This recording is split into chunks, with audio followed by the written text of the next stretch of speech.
오늘의 큐티 말씀은 열왕기상 6장 1절부터 13절입니다. 제목 성전 건축을 시작하다. 먼저 앞뒤 문맥을 살펴보겠습니다. 솔로몬이 성전을 건축하기 시작했는데 이스라엘 자손이 출애굽한 지 480년이 되는 해입니다. 저자가 성전 건축의 연도를 출애굽 사건과 비교하는 것은 성전 건축이 출애굽 못지않게 중요한 사건임을 알려주고 있습니다. 480년은 40년의 12배입니다. 성전 그 자체가 이스라엘 백성에게 축복의 선물이지만 영원을 보장하는 것은 아닙니다. 이스라엘 백성들이 여호와의 명령과 말씀을 따를 때에 비로소 성전의 역할을 할 수 있는 것입니다. 문단을 나눠보겠습니다. 1절부터 10절은 건축 시작, 11절부터 13절은 하나님의 순종에 요구하다. 1절에 보면 이스라엘 자손이 애굽, 이집트에서 나온 지 480년 되는 해에 성전을 건축하기 시작하였습니다. 솔로몬이 이스라엘 왕이 된 지 4년 15월에 곧 둘째 달에 솔로몬이 여호와를 위하여 성전을 건축하기 시작하였습니다. 성전 건축의 시기는 출애굽한 지 480년 때이며 장소는 예루살렘 모리아산입니다. 이곳은 예전에 자기 아버지 다윗이 여부스 사람 오르난의 타작마당을 값을 주고 산 곳입니다. 이 내용은 역대하 3장 1절에 나옵니다. 15월은 오늘날 4월 중순 이후에 해당됩니다. 여호와를 위하여 집, 성전을 건축함으로 인해 가나안 정복에 대한 최종적인 목표에 도달하였고 선조들에게 약속하였던 축복의 언약의 약속이 이루어진 것으로 볼 수 있습니다.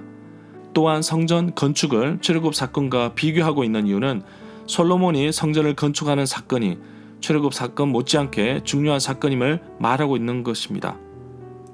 2절에 보면 솔로몬이 여호와를 위하여 지은 성전은 길이가 60규빗 30m이고 너비가 20규빗 10m이고 높이가 30규빗 15m 정도입니다.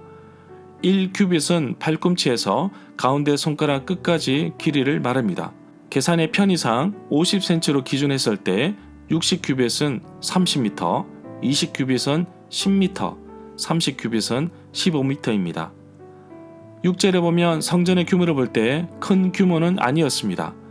제사장들과 기도하려는 사람들만 들어올 수 있을 만큼 크기였습니다. 길게 생긴 성소에는 작은 방이 하나 있을 정도로 아주 작습니다. 바깥벽을 둘러가면서 3층 구조물이 있었는데 이 다락방들은 위쪽으로 올라갈수록 한 규빗 50cm씩 넓어집니다. 7절에 보면 솔로몬의 건축자들과 두로왕 히람의 건축자들과 그발 사람들이 돌을 다듬고 성전을 건축하기 위하여 제목과 돌들을 갖추었다고 말하고 있습니다. 결국 성전 건축 현장에서는 돌을 다듬지 않았습니다. 현장에서 어느 정도 다듬은 돌을 가지고 와서 사용했기에 성전 건축 현장에서는 망치나 정 같은 철 연장 소리가 없었습니다. 그러나 신명기 27장 5절부터 6절에서는 이스라엘 백성들에게 요단강을 건너갔을 때 여호와를 위하여 제단을 쌓을 때에도 연장을 사용하지 말고 다듬지 않은 돌을 사용하라고 하였습니다. 정으로 돌을 쪼으면 부정하기 때문입니다. 이러한 내용은 출애굽기 20장 25절에 나옵니다. 8절에 보면 성전의 문은 동쪽으로 향해 있습니다. 그래서 성전의 문의 오른쪽이 남쪽이 됩니다. 나사 모양의 층계는 나선형 사닥다리를 말한다고 봅니다. 9절에 보면 성전 짓기를 마쳤습니다. 성전 건축이 끝난 시점은 11달째 불월이었습니다. 공사기간은 무려 7년이나 걸렸습니다. 열왕기상 6장 33절에 그 내용이 나옵니다. 10절에 보면 이 구절은 이미 앞에서 언급한 다락방 5절부터 6절에서 언급하였던 것을 다시 말하고 있습니다. 여기서 말하는 다락방은 성전 외벽에 연접해 있는 3층짜리 부속 건물로 보고 있습니다. 13절에 보면 여호와께서 솔로몬에게 나타나셔서 하신 말씀의 요점은 성전 건축의 의미를 제대로 알려주셨습니다.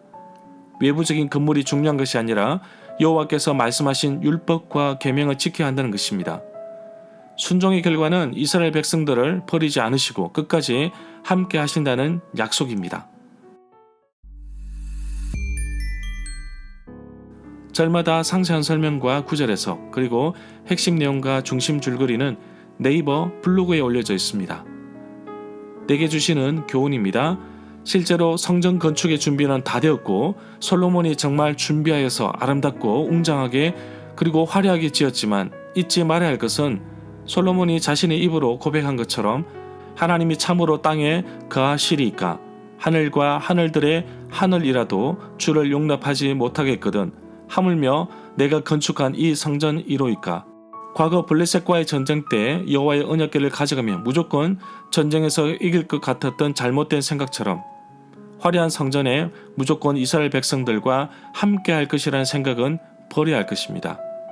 하나님의 말씀을 따르고 순종할 때 하나님은 백성들과 함께 하실 것입니다.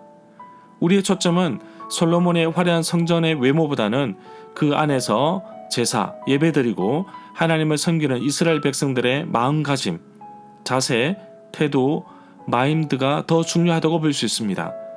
하나님이 함께하지 않는 성전은 지을 필요가 없습니다. 혹시 내가 하나님 앞에 나갈 때 너무 외모적인 부분에 신경 쓰지는 않는지요? 외모, 예배의 형식도 중요하지만 더 중요한 것은 예배를 드리는 자의 마음가짐이라고 볼 수 있습니다. 여호와께서 솔로몬에게 당부하신 말씀에서도 볼 수 있듯이 건축물보다는 율례와 법도를 준행하는 것이 더 큰 복이고 중요함을 말해주고 있습니다. 그래서 성전 건축은 말씀을 따르고 순종하는 끝지점이 아니라 율례와 규례와 법도를 지켜 행하는 출발점인 것을 깨닫고 하나님의 때 하나님의 방법으로 성전을 건축하였듯이 나의 삶도 하나님의 방법으로 이끌어 주시기를 기도합니다. 내 몸도 성전이기에 하나님께 온전히 드려지는 나의 삶의 예배가 되기를 간절히 소망합니다.